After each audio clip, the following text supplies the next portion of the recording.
Welcome mga automotive mechanics job na naman tayo ngayon. So sa vlog natin ipapakita natin sa inyo paano magpalit ng drive belt at saka paano magkabit, okay? So ito Sprinter van Mercedes. Ganito yung engine niya, okay? So pag nagpalit kayo ng belt, walang access diyan sa taas, okay? So daming obstruction diyan. So doon kayo sa baba tumira, okay? Iangat niyo yung sasakyan tapos doon nyo na titirahin sa baba, okay? So, ising-easy lang doon sa baba. So, ipapakita natin sa inyo paano natin siya baklasin at paano natin siya ikabit. Okay? Isang belt lang to mga automotive. Okay? Ito yung nag-drive doon sa mga pulley niya. So, titingnan nyo kung paano natin siya gagawin. Okay? Yan ang Sprinter mga automotive. So, ito yung adjuster niya. See? Ito logo natin. So, kailangan niya siya ng mataas na spanner. See? Dito sa lalim. Yan, pakita natin para isang isi sa inyo. So, gano'n niya siya. Yan, see? Kita niyo? Yan. So, gano'n ang automotive kasi. Tapos hilahin niya, see? Yan. Yan. Tapos lagyan niya siya ng lock. Okay. Lagyan siya ng lock yan.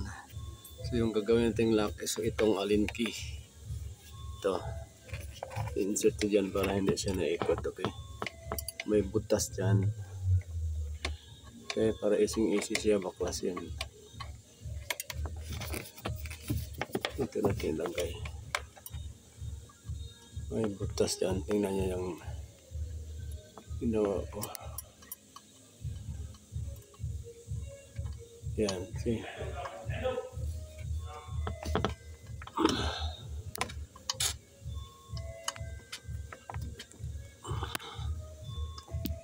Yan.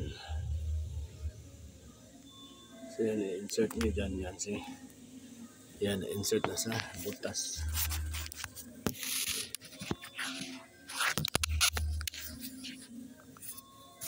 Yan, insert na, see.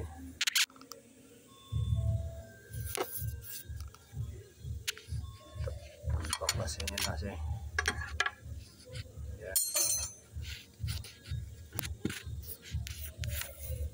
Hindi maluwag na. Kita na.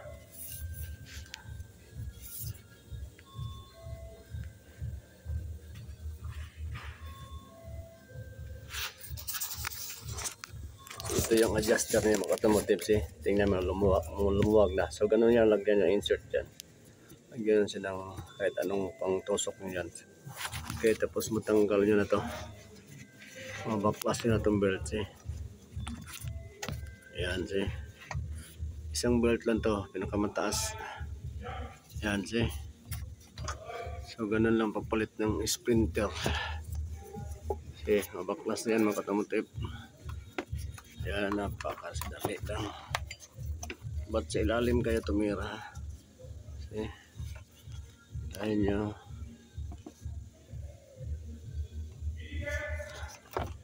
Yan, see? Napakaganda. Ito lumusot na mga automotive. See, kita nyo. Tandaan nyo lang kung paano siya binaklas. Okay? So, ganun lang. Lagay kayo dyan, see? Yan, ito natanggal na yung belt. See? Napakadali lang. Easy. Ito na yung bago. Kabit itong bago, see? Ito yung bago. Ito yung luma. Kabit natin. So ito na mga automotive, nakabit na natin yung bagong drive belt ng Mercedes Sprinter van, okay? Isang belt lang to siya mga automotive, nagda-drive na doon sa lahat ng pulley, okay? Kaya tandaan nyo siya once nagbaklas kayo, okay? So yan, nilagay natin siya ng allen key dyan sa gitna ng idler adjuster sa drive belt para hindi siya tulak, okay? Tanggalin na natin yung lock natin dyan once nakabit na natin yung bagong belt. Yan, titingnan nyo lang ano natin, yung video natin. Madali lang siya, okay? So, sa ilalim kayo titira mga automotive. So, sa taas, hindi pwede kasi, doon, walang access doon. So, dito lang talaga sa baba itong Sprinter van Mercedes. Okay? Once nagpalit kayo ng drive belt. Yan, titingnan lang yung video natin kung paano. Yan. So, ilahan nyo lang konti. Tapos, bunutin nyo na yung alinkin na nilagay natin dyan. Yan. Madali lang yan. Okay? Once nabunot nyo na, so kusa lang yan siyang hihigpit. Okay? Kasi yung idler adjuster sa belt niya, may spring po yan. Okay? So yun lang ang tamang adjust niya. So hindi niya na pwedeng hilahin kasi yun lang ang kusang naghigpit yung spring ng adjuster niya. Okay? So ganun lang siya kadali once alam nyo yung proseso. But sa mga beginners dyan at sa mga mag-DIY, so sa umpisa mahirapan kayo but pag sa katagalan madali lang siya. Okay? Thanks for watching.